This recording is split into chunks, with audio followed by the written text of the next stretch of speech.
Veg momo chicken momo তো অনেক খেয়েছেন, চলুন আজকে নতুন ধরনের মোমো করা যাক। আজ বানাবো সয়া মোমো। ট্রাস্ট মি, এত টেস্টি হবে আমি কল্পনাও করতে পারিনি।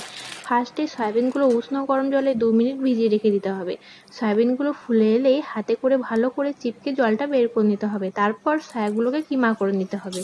কড়াইয়ে একটু তেল দিয়ে আদা রসুন কুচি, লঙ্কা কুচি, পেঁয়াজ কুচি, ধনেপাতা কুচি দিয়ে ভালো করে একটু ভাজা ভাজা করে নিতে হবে। ওপর থেকে সয়াবিনের যে কিমাটা রেডি করে রেখেছিলাম সেটা দিয়ে দিতে হবে। এরপর একটু soya sauce, red chilli sauce, পরিমাণ মতো লবণ, একটু ভিনিগার দিয়ে ভালো করে মোমোর পুরটাকে রেডি করে নিতে হবে। আচ্ছা, আপনারা কে কে আছেন যে ভেজ মোমো খেতে ভালোবাসেন না কিন্তু চিকেন মোমো খেতে ভালোবাসেন? তো এই রেসিপিটা যারা ভেজ মোমো খেতে ভালোবাসে না অবশ্যই ট্রাই করে দেখতে পারেন, খুবই ভালো লাগবে খেতে। আর আপনারা কি খেতে ভালোবাসেন, ভেজ মোমো না চিকেন মোমো? অবশ্যই কমেন্টে জানাবেন। এরপর আমি যে মোমোর ডোটা রেডি করে রেখেছিলাম সেখানে পুর দিয়ে নিজের মনের মতো মোমোর শেপ দিয়ে স্টিমে দিয়ে দেবো প্রায় 20 থেকে 30 মিনিটের মতো।